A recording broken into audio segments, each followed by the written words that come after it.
एक जगह बैठ करके सत्संग करने का आज सौभाग्य प्राप्त हुआ है। हाँ, अभी हम लोग पाठ में श्रवण कर रहे थे कि जीवन मुक्त ब्रह्म पर चरित सुनहि तजे ध्यान। मतलब कि जो महापुरुष समाधि की अवस्था को भी प्राप्त कर लेता है, हर हमेशा ध्यान में बैठा रहता है, लेकिन सत्संग की वो महिमा है, वो व्यक्ति भी समाधि की अवस्था को छोड़ करके सत्संग के वचनों को सुनने के लिए आता है। श्री सद्गुरु महाराज की जय। ये है सत्संग की महिमा।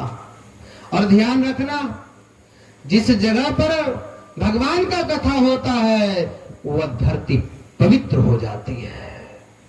हाँ, एक बार भगवान शंकर अपने पार्वती मैया के साथ कहीं जा रहे थे, तो पता है क्या हुआ? एक जगह के मिट्टी को उठा करके भगवान शंकर ने तिलक लगाया है। हाँ, तिलक लगाया है। देखिए, मैं बनारस काशी का चंदन लगाया हूं अपने मस्तक में, और भगवान शंकर ने एक जगह के मिट्टी को उठा करके तिलक किया है। यहां लगाया है, यहां लगाया है, पूरे शरीर में लगाया है। पार्वती मैया पूछती है क्या कि पतिदेव क्यों यहां की मिट्टी को उठा करके क्यों लगा रहे हैं मस्तक में? पता है, भगवान शंकर कहने की कृपा की कि देवी, यहां पर इस जगह पर कुछ ही दिन पहले सत्संग हुआ था। कोई आवाज नहीं करना, बिल्कुल शांत बैठे रह रही है, अवसर नहीं मिलेगा आपको। बड़े ही सौभाग्य से ऐसा अवसर प्राप्त होता है। भगवान शंकर ने जैसे ही मिट्टी को उठा करके लगाया, मैं कह रहा था, और पता है पार्वती मैया जैसे ही पूछी है ना, तो भगवान शंकर ने कहने की कृपा की क्या कि यहाँ पर कुछ दिन पहले पार्वती सत्संग हुआ था। श्री सद्गुरु महाराज की आप सोच सकते हैं कि जहां पर कुछ दिन पहले सत्संग हुआ था वो जगह इतना पवित्र हो गया है, वहां के मिट्टी को उठा करके भी भगवान शंकर अपने मस्तक में लगाता है। वहां से कुछ दूरी पर भगवान शंकर जाते हैं तो पता है एक जगह के मिट्टी को फिर लेकर के मस्तक में लगाने लगे। पार्वती मैया पूछती है क्या कि यहाँ क्यों ये मिट्टी उठा करके लगा रहे हैं? कहा पता है यहाँ वहां पर तो कुछ दिन पहले सत्संग हुआ था, लेकिन यहाँ पर कुछ दिन पहले वहां तो हुआ था, यहाँ होने वाला है। श्री सद्गुरु महाराज अब सोच सकते हैं, जिस जगह पर भगवान का कथा होता है वो जगह तो वहां के मिट्टी भी पूजने लायक हो जाता है, चंदन लगाने लायक हो जाता है। हाँ, एक बार की बात है, ध्यान रखना, कोई भी व्यक्ति भगवान के कथा में जाता है तो सत्संग की इतनी महिमा है, उसका कभी गलत नहीं हो सकता है। एक व्यक्ति एक गांव में बड़ा ही सुंदर सा सत्संग का कार्यक्रम रखा गया, बहुत सुंदर, और बनारस, हरिद्वार, ऋषिकेश, काशी से संतों का पदार्पण हुआ। हाँ, लेकिन गांव के जो सत्संगी थे, जो भक्त थे, और उस गांव के बगल में एक गांव था, वहां पर एक सेठ रहता था। गांव वालों ने सोचा ऐसा करते हैं, सत्संग का आयोजन इतना बड़ा रखे हैं कि जो सेठ है उस सेठ के पास जाते हैं और कुछ वहां पर ज्यादा चंदा मिल जाएगा, 4-5 लाख रुपया। लेकिन गया तो है सेठ के पास। हाँ, सेठ ने दिया भी चंदा, और लेकिन एक बात कहा, क्या कहा कि 5 लाख रुपया मेरे तरफ से ले लो चंदा, भगवान का कथा करा रहे हो, लेकिन हमको सत्संग में जाने के लिए मत कहना। श्री सद्गुरु हाँ, चंदा ले लो, 4 लाख, 5 लाख, 10 लाख जो लेना है, बड़े ही पैसे वाले थे, लेकिन हमको मत बुलाना। पता है गांव वालों ने सोचा कि सेठ ने 5 लाख रुपया दिया है चंदा, अरे 10 मिनट ही क्यों ना हो वो सेठ को लाएंगे पंडाल में। हाँ, लाएंगे। और पता है क्या किया? बहाना तो कुछ चाहिए, सेठ तो आना नहीं चाह रहा है। हाँ, ध्यान रखना, यहाँ पे वही व्यक्ति आ सकता है, कौन? जिसके ऊपर भगवान श्री राम का कृपा होता है। श्री सतगुरु महाराज की इस गांव में इतना ही लोग नहीं है, बहुत लोग होगा, लेकिन यहाँ पर वही व्यक्ति आ सकता है। वो स्वामी तुलसीदास जी महाराज ने तो खुले लिख दिए रामायण में, क्या कि एही सर आवत अति कठिनाई, राम कृपा बिनो आई न जाई। आहा, यही सर आवत आती कठिनाई। अरे यहाँ पर आने में बड़ी कठिनाई होती है। क्या कठिनाई होती है? बहुत लोग कहेंगे मेरे पास टाइम नहीं है। हाँ, हम लोग बनारस काशी से आपके बीच में आ गए गांव में, लेकिन यहाँ पर पूरे गांव वाला लगता है आया नहीं है। हाँ, क्यों? अरे जिसके खाते में विशेष पुण्य रहता है वही व्यक्ति यहाँ आ सकता है, जिसके ऊपर भगवान श्री राम का कृपा होता है वही आ सकता है, सब यहाँ आ नहीं सकता है। श्री सतगुरु महाराज की ध्यान रखना, जिसके ऊपर प्रभु की कृपा होता है। और एक बात ध्यान रखना, जिस समय आप अपने घर से चले हैं ना इस स्थान पर आने के लिए, संतों ने कहा, संतवानी है कि कहा कि जिस समय आप अपने घर से चले हैं इस दरबार में आने के लिए, जितना कदम चल करके आए हैं ना उतना आपको पुण्य मिलता है उस व्यक्ति को। हाँ, लेकिन ध्यान रखना, पता है हीरा के दुकान में बहुत कम भीड़ रहती है। कौन पहुंचता है वहां? जिसके पास पैसा था। क्या है? अरे ये हीरा से भी ज्यादा कीमती है। यहाँ तो वही व्यक्ति आएगा जिसके खाते में विशेष पुण्य रहेगा। श्री सतगुरु महाराज की सब आ नहीं सकता है यहाँ। हाँ, पता है वह सेठ ने चंदा तो दे दिया 5 लाख रुपया, कहा कि हमको बुलाना मत। हाँ, बुलाना मत। और गांव के जो लोग थे, भक्त लोग, उन्होंने सोचा 10 मिनट के लिए भी ये सेठ को लाएंगे कथा सत्संग पंडाल में, ताकि सेठ भी देखे कितना भीड़ होता है। लेकिन ये सेठ आना नहीं चाहता है। सेठ क्यों नहीं आना चाह रहा था? सेठ इसलिए आना नहीं चाह रहा था कि साधु संतों के वचनों पर उसको विश्वास नहीं था। हाँ, ध्यान रखना, अगर संत महापुरुषों के एक वचन भी आपने जीवन में उतारने का प्रयास किया तो आपके जीवन में परिवर्तन हो जाएगा। हाँ, जिनकी तस्वीर लगी है ना यहाँ पे, इन्होंने एक शब्द रामचरितमानस के चौपाई को जीवन में उतारने का प्रयास किया गुरुदेव भगवान ने। हाँ, गुरु महाराज के पिताजी जब रामचरितमानस ग्रंथ को पढ़ते थे ना तो पता है इनके पिता रोते थे। गुरु महाराज पूछते थे कौन सी ऐसी पुस्तक है जो आप रो रहे हैं? कहा बेटा तुम भी जिस दिन जान जाओगे ना इस पुस्तक के बारे में तुम भी रोओगे। श्री सद्गुरु महाराज की जय। तुम भी रोओगे। तो पता है गुरुदेव भगवान भी अपने पिता के पीछे बैठने लगे और एक चौपाई गुरु महाराज ने रामचरितमानस ग्रंथ के जीवन में उतारने का प्रयास किया। उसी चौपाई से गुरु महाराज ने अपने घर को त्यागा है। कौन सी चौपाई? दे धरे कर या फल भाई, भजिए राम सब काम विहाई। हाँ, मतलब ये शरीर जो आपको मिला है एक ही आपका काम है, भगवान को पा लेना। हाँ, वह सेठ बेचारा आना नहीं चाह रहा था, लेकिन सत्संगियों ने क्या किया? कहा सेठ साहब, उसी होकर के मार्केट जाना था। मार्केट कहा सेठ साहब बड़े ही सौभाग्य से मैं चाहता हूं आपको, आपके साथ हम लोग मार्केट जाए। हाँ, मार्केट का तो पहना किए सत्संगियों ने। और 3 बजे वाला कार्यक्रम था। जैसे ही आ रहे थे 10 लोग सत्संगी लोग पीछे पड़ गए। अरे सेठ जी आगे, सेठ जी आगे, ऐसे रास्ता से जा रहे थे बाजार और जबरदस्ती सत्संग के पंडाल में अंदर ले आए।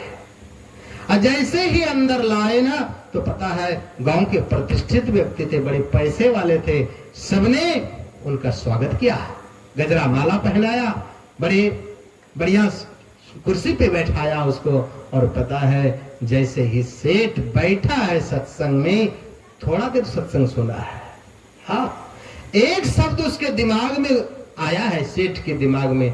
क्या सेठ कह रहे हैं, महात्मा जी जो आए थे बनारस काशी से, वो अपने प्रवचन के क्रम में कह रहे थे, कोई उसका ऐसा प्रसंग चल रहा था, क्या आ गए हैं जी, जा रहे हैं, आते जाते रहिएगा। ये उनका प्रवचन चल रहा था। प्रवचन तो बहुत हुआ, लेकिन सेठ के मन में एक ही बात घुसा। क्या महात्मा जी क्या कह रहे थे, आगे जी, जा रहे हैं, आते जाते रहिएगा। हाँ, सत्संग खत्म हुए, वो सेठ पहुंचा है घर, और घर जैसे ही गया है, अपने बिस्तर पे गया है सेठ, तो वही गुनगुना रहा है। क्या महात्मा जी क्या बोले थे, आगे जी, जा रहे हैं, आते जाते रहिएगा। हाँ, पत्नी आई, सेठ की पत्नी, कहा कि अरे क्या जप रहे हैं, कार्य वो सत्संग में गए थे ना, तो वहीं पर महाराज जी बोल रहे थे प्रवचन में, क्या आगे जी, जा रहे हैं, आते जाते रहिएगा। तो पता है पत्नी तेज थी, कहा कभी जीवन में भगवान के कथा में ये नहीं गया, कैसे कैसे सेठ चला गया। तो सेठ को कहा, सेठ जी ये आपके लिए मंत्र हो गया, मंत्र जपिए इसको। हाँ, संत महापुरुषों के मुखारबिन से कुछ सुन ले तो उसको मंत्र भी आप मान सकते हैं, कोई दिक्कत नहीं। पत्नी समझा रहे सेठ को कि सेठ जी आपके लिए मंत्र हो गया। अब सेठ खा पी के गया है बिस्तर पे, मंत्र जप रहा है, आगे जी, जा रहे हैं, आते जाते रहिएगा। यही मंत्र 12 बजे तक जपा। हाँ, पत्नी बोली है ये मंत्र है।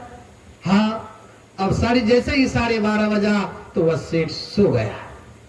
और जैसे ही सोया है, आप लोग देखे होंगे कि जो लोग दिन भर जो काम करता है ना, वही रात में कभी कभी स्वप्न भी देखता है। हाँ, वो जैसे ही सोया है तो क्या होता है, वहां पर बहुत पुरानी घटना है, उसके घर में चोर घुसा। हाँ, चोर कैसे घुसा, पीछे वाले दीवार से सुरंग बना करके, पहले जो चोरी होता था बिल्कुल सुरंग बना करके, हाँ, उस तरफ से चोर ने सुरंग बनाया है, अब बिल्कुल सेठवा के घर में निकला है सुरंग से। तो एक चोर निकला 1 बजे रात में, कभी वहां से उस तरफ से अंदर घुसा है और सेठ के रूम में निकला है। सेठ के रूम में तो करोड़ों का सामान है, जेवर है, करोड़ों रुपया पड़ा है। जैसे ही चोर सुरंग से ऊपर आया है सेठ के पास, तो सेठ कह रहे आ गए हैं जी। हाँ, चरवा सोचा अरे ये तो जगले हैं सेठवा अभी तक, 1 बज गया, सोया नहीं सेठवा। हाँ, अभी जगले हैं। तो फिर उसका जो घर था सुरंग था उसी में घुस गया। हाँ, तो फिर कह रहा है सेठवा जा रहे हैं जी। अरे राम रे राम, तो पहचान भी लिया आपको। अरे बाप, अब तो लगता है सवेरे हमको जेल कर देगा। हाँ, फिर थोड़ा सा सुरंग जो बनाया था थोड़ा सा रुका कि और कुछ बोलता है क्या, सुन ले। कर रहा है सेठवा, फिर कर रहा है आते जाते रहिएगा। कहा राम रे राम, ये तो पकड़ा गए हैं। सेठवा कह रहा है आते जाते रहिएगा, मतलब सवेरे आके हिसाब किताब कर लेना, क्यों चोरी किए। हाँ, अब क्या करें।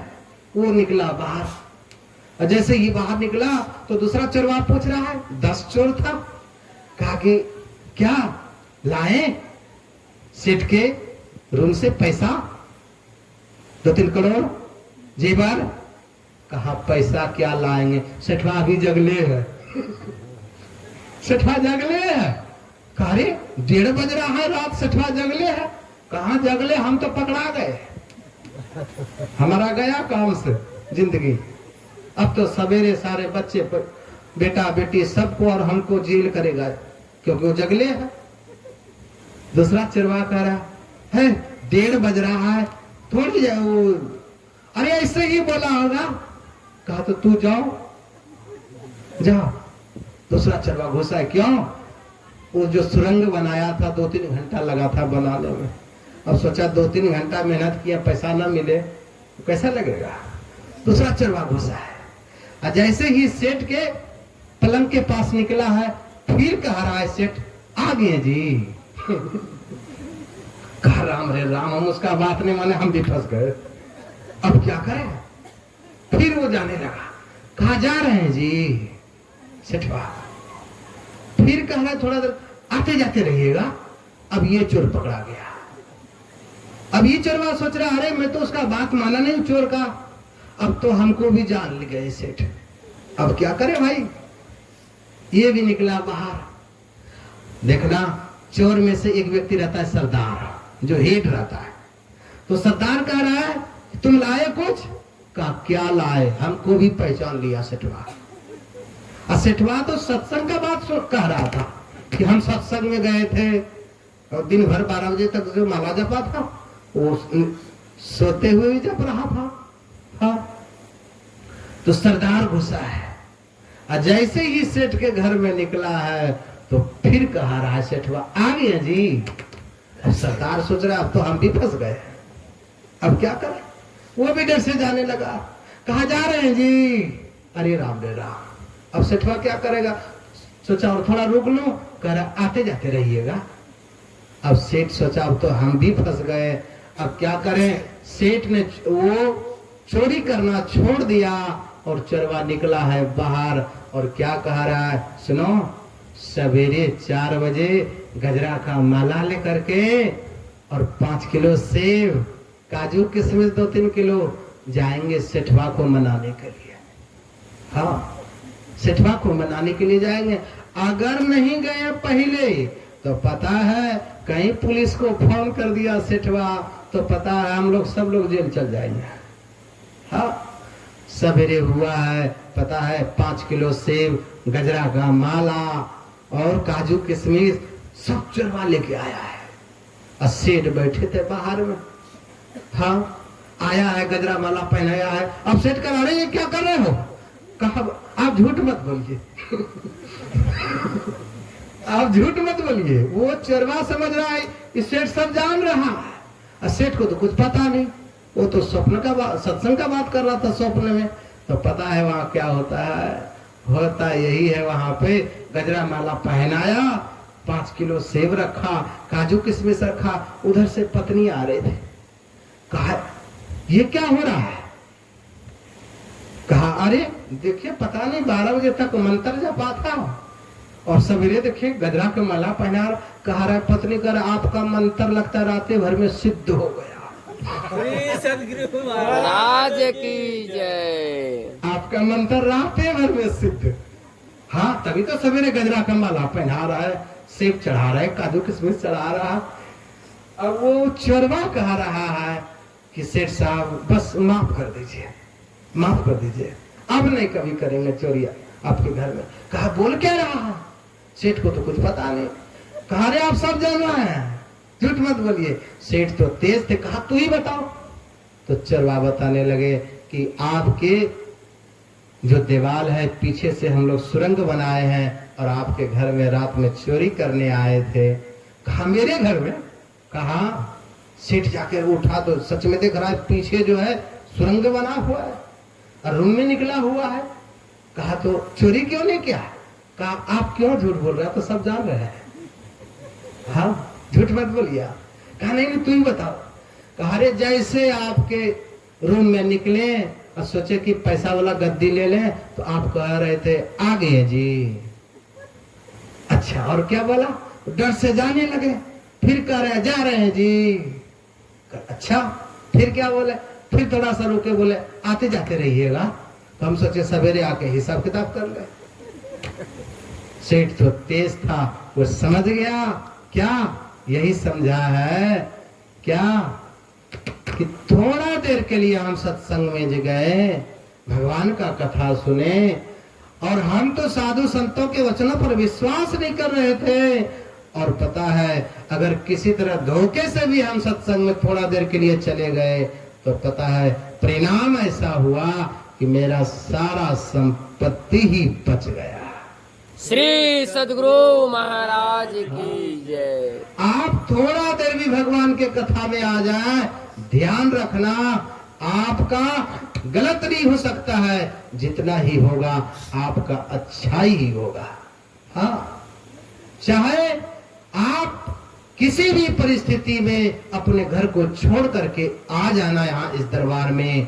और दुख की बात तो ये है, आज क्यों ऐसा परिस्थिति खराब हो रहा है कि बेटा बाप को नहीं मान रहा है।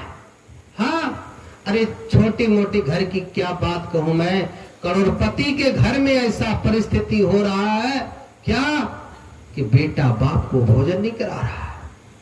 हाँ, ये क्यों ऐसा हो रहा है? एक ही कारण है, बेटा को पढ़ा लिखा करके तो डीएम एसपी कलेक्टर प्रधानमंत्री बनाया है, लेकिन ध्यान रखना, बेटा को आप प्रधानमंत्री बना सकते हैं, डीएसपी दरोगा बना सकते हैं, लेकिन ध्यान रखना उधर के कॉलेजों में आपका बेटा पढ़ करके डीएम एसपी कलेक्टर दरोगा तो बन सकता है प्रधानमंत्री, लेकिन उधर के कॉलेजों में यह नहीं सिखाया जाता है कि वृद्ध माता पिता का सेवा करना चाहिए।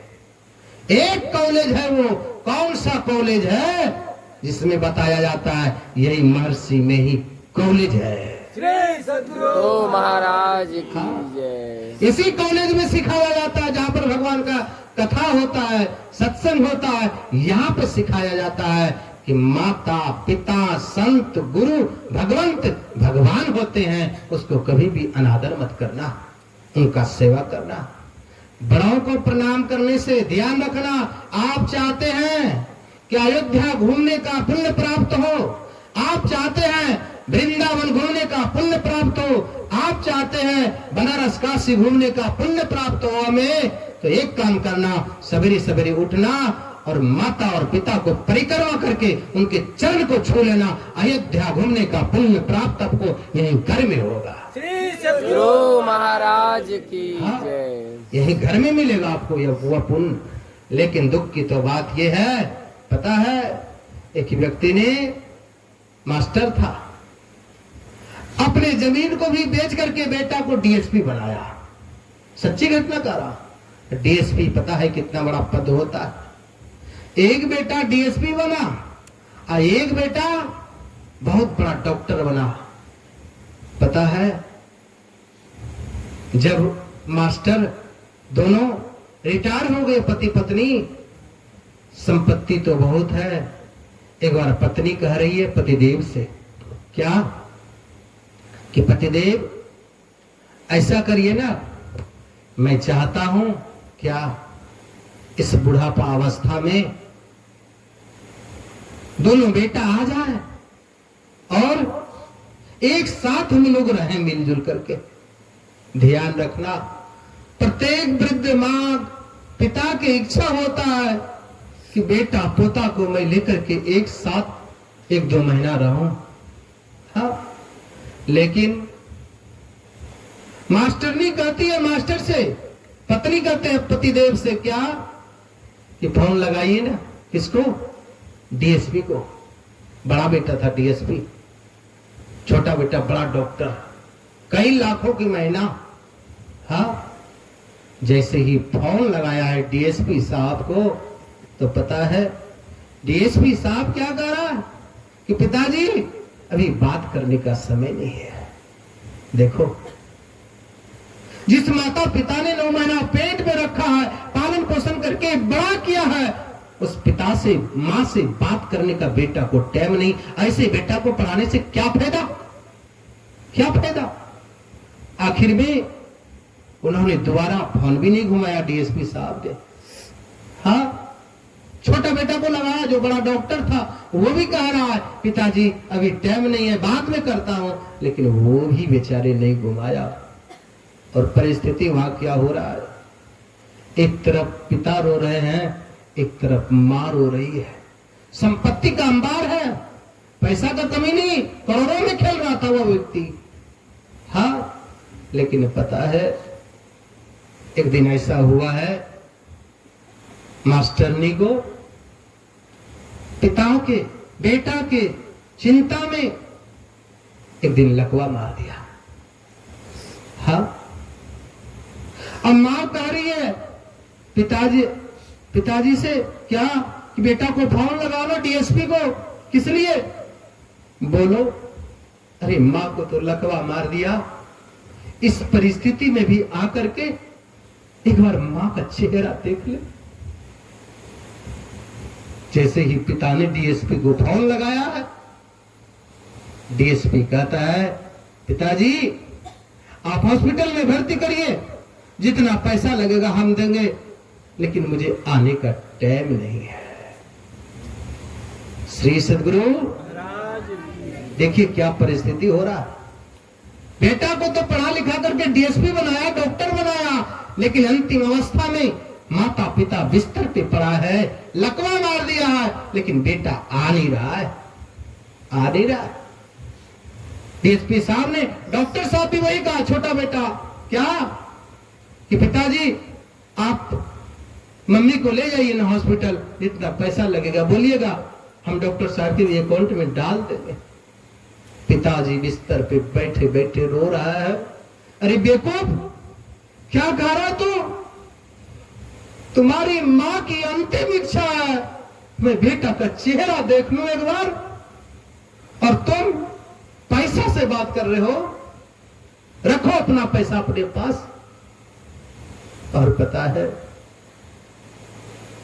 वो डॉक्टर साहब, उन्होंने, बूढ़ा बाबा ने बूढ़ी मैया को गाड़ी रिजर्व करके ले गया हॉस्पिटल और इलाज करा करके आए हैं। लेकिन अब वहां परिस्थिति क्या हो रहा है? परिस्थिति यही हो रही है कि बूढ़ा बाबा ने ही पत्नी की साड़ी धो रही है। सोचिए, ये परिस्थिति करोड़पति के घर में हो रहा है। हाँ, अब बेचारी जो पत्नी थी ना, मास्टर ने अंदर अंदर बेचारी रो रही है, हाय मैंने कौन सा ऐसा अपराध किया। बुढ़ापा अवस्था में तो पति का सेवा करना चाहिए, लेकिन मैंने कौन सा ऐसा बुरा कर्म किया, आज मेरे पतिदेव ही हमारी साड़ी को धो रहे हैं। सोचिए क्या परिस्थिति गुजरता होगा माता पिता के दिल पे। आखिर में परिणाम ये होता है, एक दिन बेचारी मां चल बसे, मर गए। 3 बजे भोर में मां मरी है। और पता है, जैसे ही मां मरी है ना, पिताजी ने देखा कि हमारी पत्नी तो दुनिया से चली गई, हाय मैं क्या करूं। अब वो पिताजी भी बिस्तर से उठ नहीं पा रहा, उठ नहीं पा रहा। सवेरे 8 बज गया।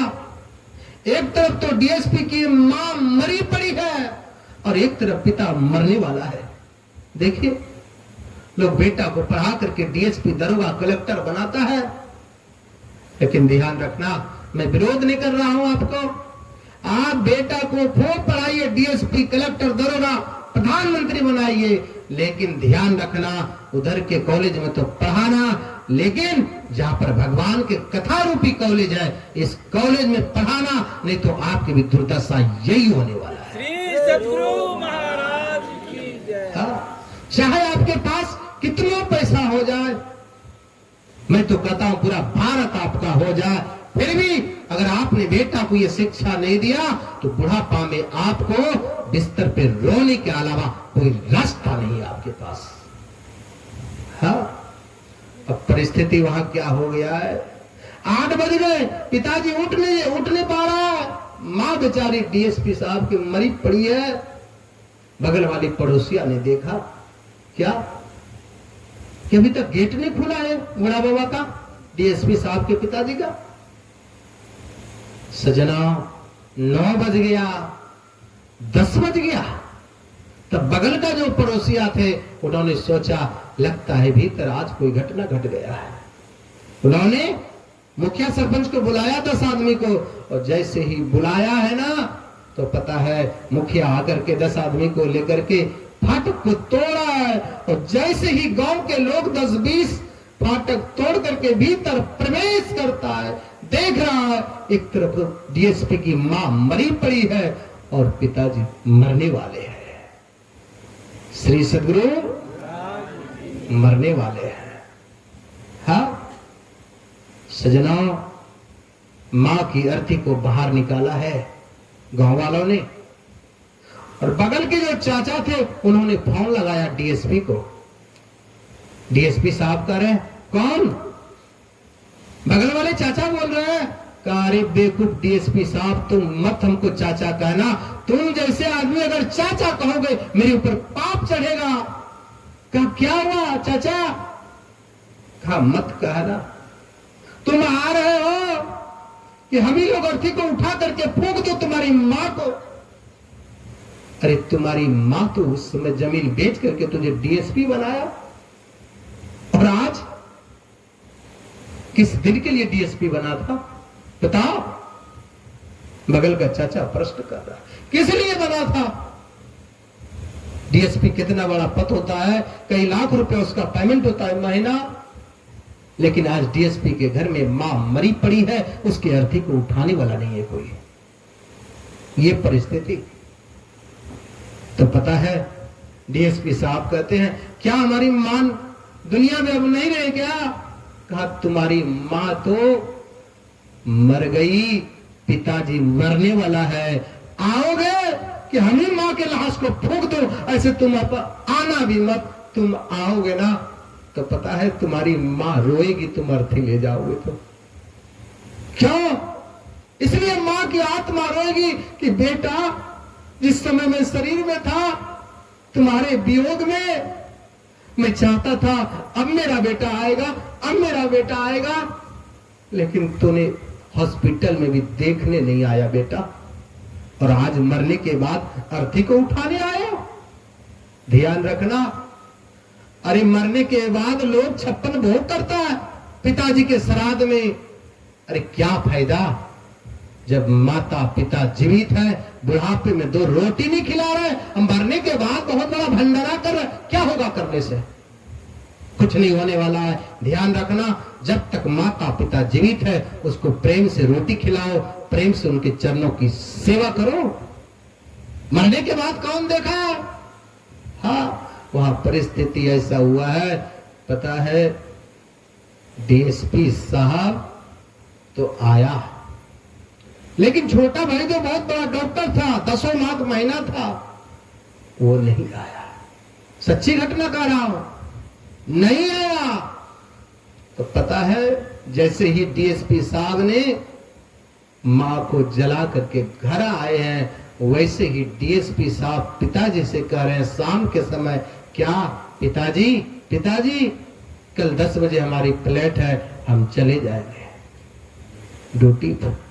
सोचिए, मां को जला करके आए, क्रिया श्राद्ध नहीं किया, और दूसरे दिन कह रहे डीएसपी हम चले जाएंगे।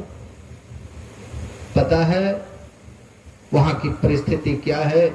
जैसे ही पिता ने सुना है, तो पिता तो खड़े थे लेकिन अपने बिस्तर पलंग पे गिर पड़ा है कि हाय बेटा क्या कर रहे हो? अरे मां का क्रिया श्राद्ध नहीं किए और करे सवेरे फ्लाइट है 10 बजे चले जाएंगे। आहा, अब सोच सकते हैं उस पिता के हृदय पे क्या गुजरता होगा। जो मैं कह रहा हूं ये थोड़ा देर के लिए अपने लिए सोचो कि हमारे साथ ऐसा हो रहा है, क्या होगा वहां? आपको विश्वास नहीं होगा। परिस्थिति तो ऐसी हो गई, सवेरे वो पिताजी जैसे रात भर सोया नहीं अपने बिस्तर पे, डीएसपी साहब के पिताजी सोया नहीं है, सब 3 बजे टेबल से कागज और कलम को लिया है, एक शब्द लिखा है, तकिया के नीचे उस चिट्ठी को रखा है, और करीब 4:30 बजे पिताजी भी मर गए। मर गए। डीएसपी साहब सवेरे आया है कि पिता का चरण छू लेता हूं, मां तो मर गई, अब मैं चला जाऊंगा, हमारी 10 बजे फ्लाइट है। ध्यान रखना, जैसे ही पिता के चरण छूने गए हैं, पिता तो उठ नहीं रहे, उठ नहीं रहे। डॉक्टर को बुलाया, चेक करवाया, तो पता है डॉक्टर ने बताया पिता आपके दुनिया से चल बसे। हाँ, और जैसे ही डीएसपी साहब ने पिताजी को उठा रहे थे जलाने के लिए ले जाऊं, पता है तकिया के नीचे वो चिट्ठी मिला है। चिट्ठी में क्या लिखा था? चिट्ठी में यही लिखा था पिताजी ने कि डीएसपी, मैंने तो बड़ा गलती किया, जमीन बेच करके तुमको डीएसपी बनाया और छोटा बेटा को मैंने डॉक्टर बनाया, 10 लाख महीना है, बहुत बड़ा मैंने अपराध किया। और तुम दोनों के वियोग में मां तो मर गई, और तूने क्या कहा कि छोटा भाई जो डॉक्टर है, उन्होंने कहा था डीएसपी साहब ने कि छोटा भाई कहा है कि भैया आप जाइए मां को जलाने, पिता को जलाने हम जाएंगे। सोचिए क्या परिस्थिति है घर की। कहा बेटा डीएसपी साहब तुम आए हो ना, तुम क्या कहा कि मां को जलाने के लिए हम आए हैं, पिता को जलाने के लिए डॉक्टर आएंगे। अरे मैं तुम दोनों के व्यवहार से मरने जा रहा हूं, ना जाने हम मरे और डॉक्टर को कहीं समय नहीं मिले तो मेरा लहास भी पड़ा रहेगा रूम में, इसलिए मैं मरने जा रहा हूं, मर रहा हूं, तो मेरे भी अर्थी को जला करके ही चले जाओ। श्री सद्गुरु महाराज की। ये परिस्थिति क्यों हुई घर में? एक ही कारण हुआ है, बेटा को पढ़ा लिखा करके तो डीएसपी और डॉक्टर बनाया, लेकिन भगवान की कथा कभी जीवन में सुनाया नहीं। जिस माँ ने बेटा को 9 महीना पालन पोषण करके बड़ा करता है, सोचिए किस लिए, क्या अरमान है? एक ही अरमान है उनका कि बुढ़ापे में 2 रोटी दे, और कोई इच्छा नहीं है उनकी, 2 रोटी मिले। लेकिन दुख की बात तो ये होता है, एक पिता ने 4 बेटा को पढ़ा लिखा करके बड़ा कर देता है, लेकिन वही चारों बेटा जब बड़ा होता है, विवाह हो जाता है, तो माता पिता को पारी बांध देता है। 2 महीना वो खिलाएगा, 2 महीना वो खिलाएगा। अरे कुत्ता हो गया क्या माता पिता? कुत्ता हो गया हो, बांट रहे हो। अब तुम जो 4 भाई थे, तुमको बांटा कभी पिताजी ने? ये क्यों ऐसा परिस्थिति हो रहा है घर में? इसलिए हो रहा है कि बेटा को डीएसपी तो बनाया, डॉक्टर तो बनाया, लेकिन भगवान का कथा नहीं सुनाया। अगर भगवान का कथा सुनाते तो इसी कॉलेज में यह शिक्षा मिलती है क्या कि अपने माँ और बाप को भगवान मानना, वृद्धावस्था में उनकी सेवा करना, ये बदला है। ध्यान रखना, अगर आपने अपने माता पिता का सेवा करेंगे तो ये बदला है, आप भी बूढ़े होंगे, आपका भी सेवा होगा। अगर आपने सेवा नहीं किया माता पिता का, तो ध्यान रखना आपका बेटा भी जवान होगा, आपके घर में भी बहू आएगी और आपका भी सेवा नहीं होने वाला है। बिल्कुल क्लियर कर रहा हूं। आप चाहते हैं कि मेरा बुढ़ापा अवस्था में सेवा हो, तो कुछ नहीं हुआ। पिताजी से लड़ाई हो गया, कोई दिक्कत नहीं है, अरे पिताजी के जाके चरण पकड़ लो, कुछ नहीं है, पिताजी माफ कर देंगे। हाँ, चरण पकड़ लो, और जैसे ही चरण पकड़ोगे ना, पिता बड़े दयालु होता है, सब गलती माफ कर देगा। श्री सद्गुरु महाराज की जय। सजना 9 महीना पेट में रखता है माँ बेचारी, और बड़ा होता है तो पता है क्या करता है? बड़ा होने के बाद जैसे ही बहू आती है घर में, उन बहुओं से हमारा निवेदन है, ध्यान रखना, ये झूठी बात है कि लोग कहता है कि बेटी बाप अपने बेटी को दान कर दिए। अरे ये झूठी बात है। बात तो सत्य है, बेटा बाप ने अपने बेटा को दान कर दिया कि लो पढ़ा लिखा करके डीएसपी बना दिया, डॉक्टर बना दिया, दरोगा बना दिया। उस लड़की के हाथों बेटा बाप ने अपने बेटा को दान कर देता है, वो लड़की तो उस घर की मालकिन हो जाती है। हाँ, लेकिन दुख तो तब होता है हम लोगों को, बेटा कमाता है 12 महीना, जितना पैसा लाता है बाहर से आता है, दिल्ली पंजाब से, सारा पैसा पत्नी के हाथ में दे देता है। बेचारी मां ताकती रहती है कि 500 रुपया हमको भी दे दे। हाँ, और वो बहू इतना कान भर देती है क्या कि बुढ़िया को तो जमीन है। अरे जमीन क्या करेगा? क्या 12 महीना का पैसा तुम्हारे हाथ में जाए? क्या 2 महीना का पैसा भी माँ बाप के हाथ में नहीं जाए? जिन्होंने 9 महीना पेट में रखा, पालन पोषण करके बड़ा किया, अब तुम घर आई हो, सारा पैसा ले रहे हो, क्यों? उन बेटा से भी हमें निवेदन करता हूं, ऐसा कभी भी मत करना। 10 महीना का पैसा तो पत्नी के हाथ में दो, लेकिन कम से कम इधर उधर नहीं दान कर रहे हो तो पता है अपने पिता को ही 2 महीना का पैसा दान कर ले। श्री सतगुरु महाराज की हाँ, जय। दान कर ले। अगर आपने दान नहीं किया, पिता को दिया नहीं, बुढ़ापा में एक रोटी से ठुकराया, तो पता है तुम्हारा भी बेटा जवान होगा, तुम्हारा भी दुर्दशा वही होगा। श्री सतगुरु महाराज की हाँ, बच्चा को जब नींद नहीं आता है, बेचारी माँ क्या गाती है कि मेरा कन्हैया, मेरा लाला सो जाए, सो जाए, सो जाए। छोटा जब बच्चा रहता है कितना प्रेम करता। एक बार बताओ, पत्नी में क्या फर्क है, माँ पे क्या फर्क है।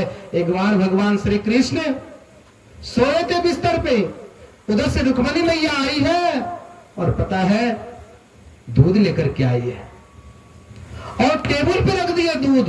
लोग पत्नी के लिए मरता है, माँ को छोड़ देता है बाहर झोपड़ी में, माँ को 2 रोटी नहीं खिलाता है। सुन लीजिए, माँ में क्या अंतर है, पत्नी में क्या अंतर है। भगवान श्री कृष्ण के टेबल पर रुक्मणी मैया पत्नी है, दूध का गिलास रखा है, रख करके चली गई। और पता है जैसे ही सवेरे उठे हैं हमारे भगवान श्री कृष्ण, दूध के गिलास को जैसे ही देखा है, भगवान रो रहे हैं, रो रहे हैं। पत्नी आई है सवेरे, अरे क्यों रो रहे हैं, क्या कमी है आपको, आप तो पूरे संसार के मालिक हैं।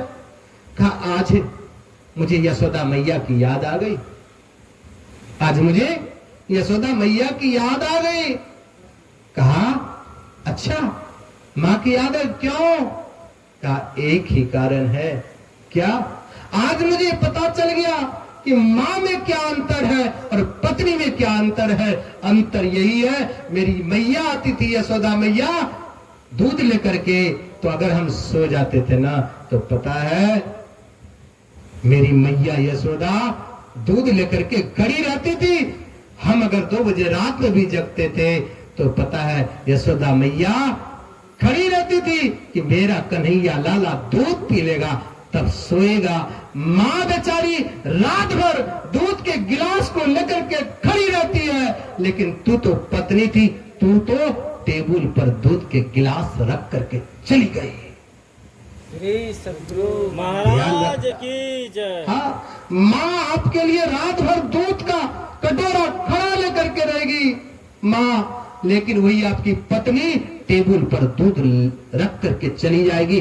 ध्यान रखना, आप 12 महीना कमाते हैं तो 10 महीना का पैसा दे दो अपनी पत्नी को, लेकिन 2 महीना का पेमेंट माँ और पिता के हाथ में सौंप दो, लो तुम भी खाओ। अगर आपने नहीं किया, आपका बेटा भी आपको 10 रुपया देने वाला नहीं है। हाँ, छोटा बच्चा रहता है, माँ अगर बच्चा को नींद नहीं आए ना तो बेचारी माँ क्या गाती है कि मेरे कन्हैया, मेरे बच्चे को, लाला को नींद आ जाए, नींद आ जाए। अगर बच्चा पेशाब कर देता है, बेचारी माँ गीले में सो जाती है, अब बेटा को ऊपर सूखे में कर लेता है। वही माता पिता अगर बुढ़ापे में पेशाब कर दे तो बेटा साफ नहीं करता है। क्यों? अरे तूने तो पेशाब किया था बचपन में, लेकिन 10 बार तुम्हारी माँ ने साफ किया, और आज माता पिता एक बार लेटरिन कर दे कपड़े में तो बेटा बिगड़ रहा है। क्यों?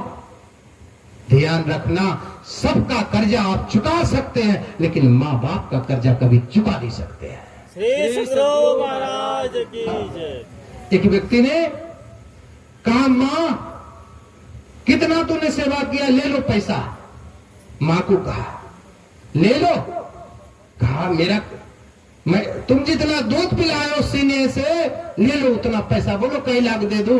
कहा बेटा अगर मेरे दूध की कीमत देना चाहते हो ना, एक बार मेरे पास रात में सोना। और रात में माँ और बेटा सोया है। 12 जैसे बजा है, माँ कह रहे बेटा बड़ा जोर पानी प्यास लगा है, बेटा ला दो ना। माँ बेटा गया लाने, और जैसे ही लाया है थोड़ा सा पिया है, और माँ जान करके लोटा को गिरा दिया है बिस्तर पे। हाँ, फिर कहा बेटा पानी लाओ ना बेटा। फिर गए, फिर गिरा दिए माँ ने बिस्तर पे पानी।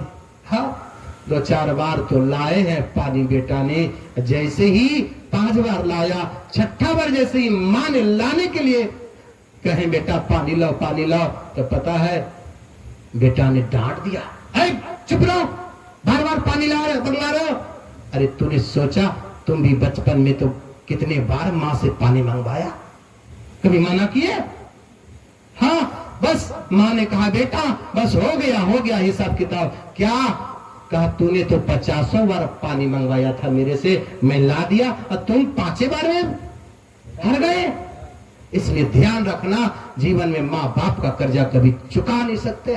बच्चा को नींद नहीं आता है, गोद में लेकर के माँ बेचारी क्या गाती है कि मेरे लाला को नींद आ जाए। क्या गाती है?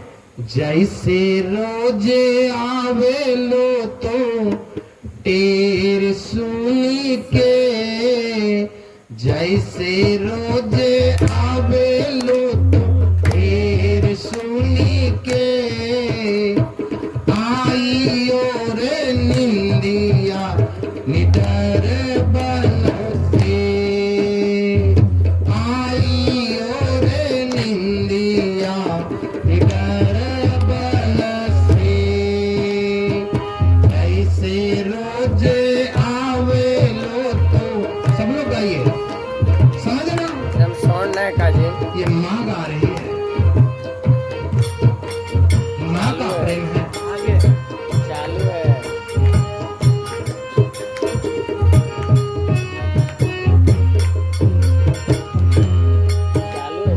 जैसे रोजे आवे लो तो तीर सुनी के, जैसे रोजे आवे लू तू तेर सोनी के, आई और निंदिया निडर बनसे, आई और निंदिया निडर बनसे।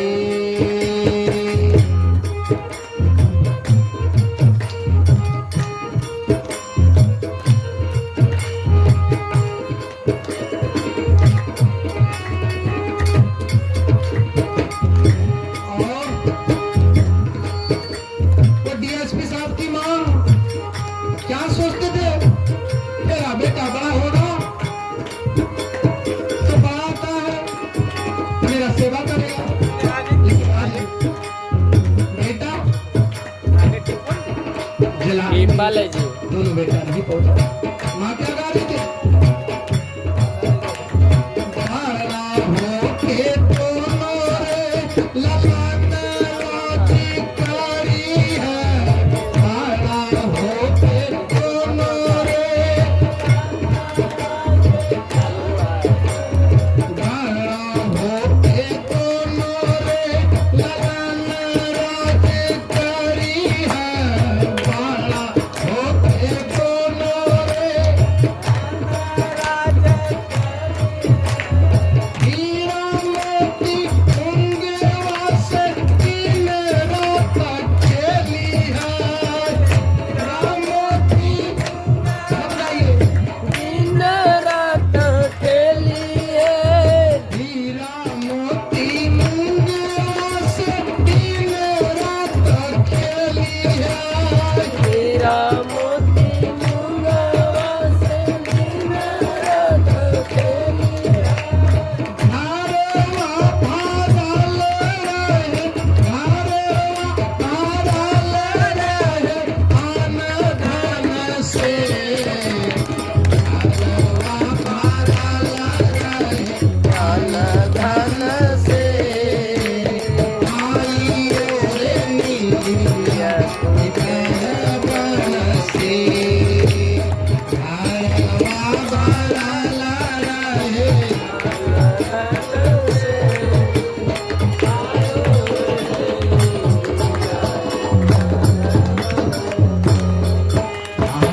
घरवा भरल रहे आन धन से, घरवा भरल रहे आन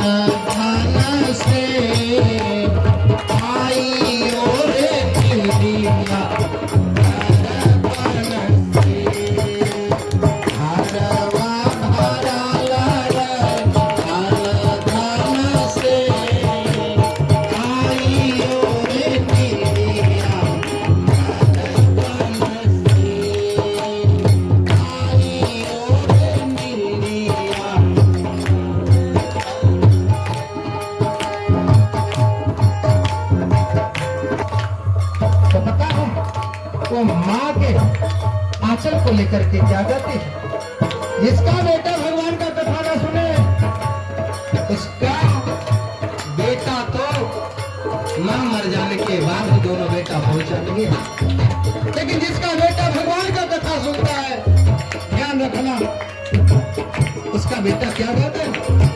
हाँ हाँ हाँ, माँ के साड़ी के आंचल को लेकर के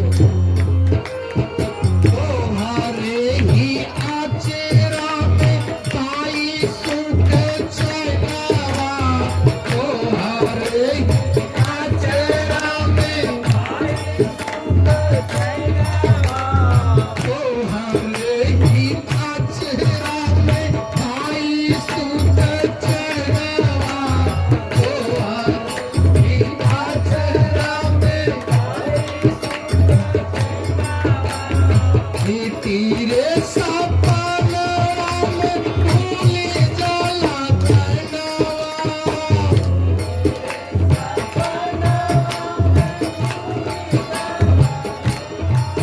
सत्संगी के बेटा कर रहे हैं कि भैया आपके अचला में जो सुख मिला है मुझे ना तो कहीं नहीं मिला है।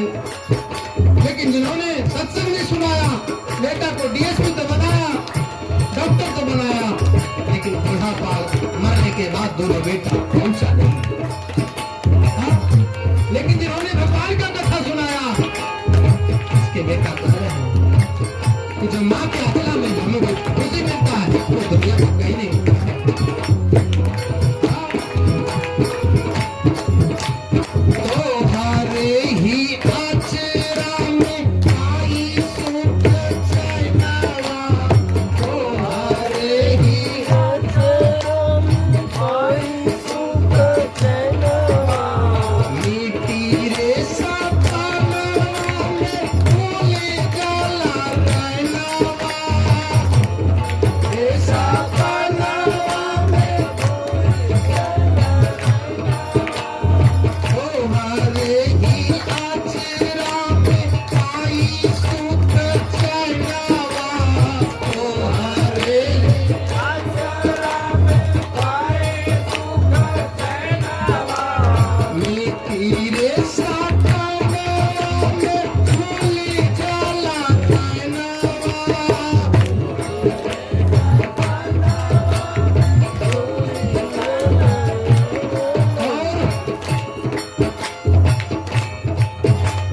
राखिया लगा के मैया, राखिया लगा के मैया छतियन से, राखिया लगा के मैया छतियन से, पूरा करबा तोरे चरणन के, राखिया लगा के मैया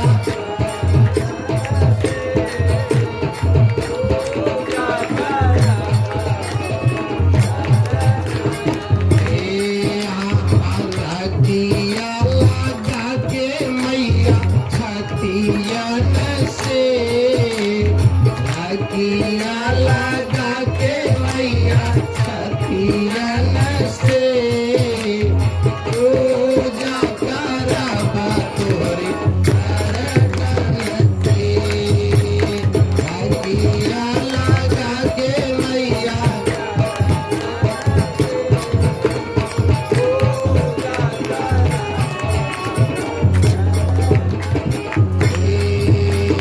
कैसे रोज आवेलू तीर सुनी के, कैसे रोज आवेलू